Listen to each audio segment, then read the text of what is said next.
Lega Vanessa ke it's very simple yo bafethu. It's very simple. Uyabona uma ngabe uyi South African awubi yona ngomlomo. Uma ngabe uyi American awubi iAmerican ngomlomo. Uba uyi-American based kuma documents. Uma owaka Mkhize mawusufuna impumelelo awuyela Mkhize ngomlomo. Uba wamkhize based kwi-card, kwi-identity card yakho, into ebazokuchaza wethu ubani. Uma i-card lithi uMkhize, i-ID card yakho ithi uMkhize, ngisho wena ungathi ngungubani, kodwa ungubani ngokusebenza. Kuzosebenza lento ekwi-card, le ekwi-card. Because i-citizen yomuntu iyona eshoyo ukuthi umuntu uyini. So uyabona ku Vanessa njengoba engene uMiss South Africa. I-ID card yakhe ithi uyi South African.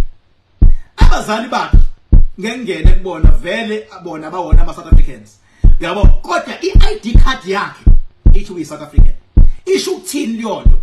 Isho ukuthi bengase aye Nigeria ne-ID card yakhe kulokuzana ku government wangale eyofuna usizo eclaim ukuba wase Nigeria because babo wala bazomdecline because i-identity card yakhe ayithi Nigeria ithini. It is South African. Bazompushela is South Africa where she belongs.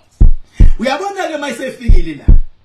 Asibheki thini uzalo ubani, uzalo mabani, eshade nobani. Kubhekwa ukuthi ithini ID card yakho. Vanessa yena akabe okwakhe uyi South African. So naye ke manje angapraise la kuzala khona abazali bakhe because uzolimala emqondweni and uzolimaza ama South African ingqondo ukuthi kanti ubani lo. Angapraise abantu bakababa wakhe ngoba kayena wakhona. Angafuni naye ukuveza kakhulu ukuthi uthanda abantu bakababa wakhe more than abantu iID la imkhomba khona. Yena akakhombisa ukuthanda ama South African because uyi South African. Nawe bengabuka kaMkhize kwi-ID show njalo zama ukubambisana nabantu bakaMkhize ukuthi ngelanga bankumele bakusayinele something bavuma ukusayinela because uyobadinga ngokwelokuzana ngokwe-ID card uyobadinga. So naye uVanessa ke akabonakala enama South Africans aveze inhlobo zala ngoba into ekwi-documents yekusayishintsha kalula. Iyona placeayo ukuthi wena uplaceka kuphi. Pho le yongenela uMiss King kumele ungenele uMiss. Nansi impendulo yes kumele ungenele. Futhi laba abaselectayo awukuyibona abahlela uMiss abanawo ama grounds kumchitha ngisho ngaliwa kanjani abanawo because awenzi into ngoba kuthiwa enza ukuthi kusebenza ngakuthi yini wrong ekhona ethi mchithe. Awumchithe umuntu bakuthiwa mchithe phela ngabe konakele ezweni ngaba kulawuleki.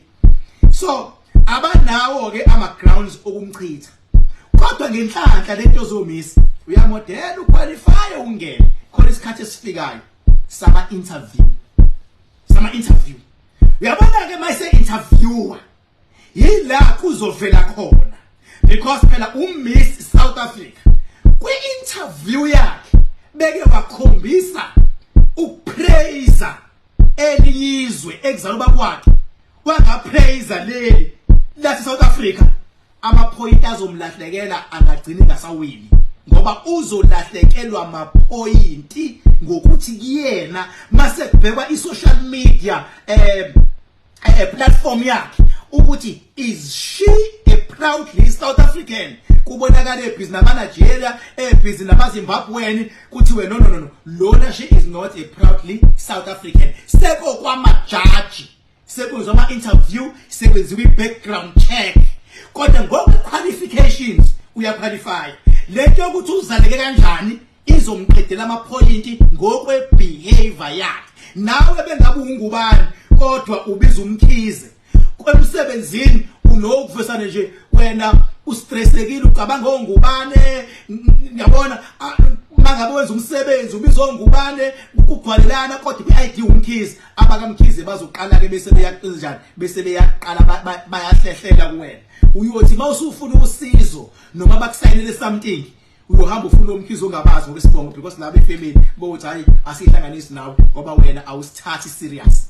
so nale ka Vanessa ke izolawuleka masebenzisa i-background check yakhe iphinde futhi mayisebenza ama interviews nokunye kodwa for ukuqualify akayeka qualify kodwa yena uzokukhafeleka phakathi ngenxa yendlela yena ayiphatha ngayo nangendlela athoma ngayo ngamazwe amanye kodwa thina la sifuna umuntu ozoba a proudly South Africans ilapho nje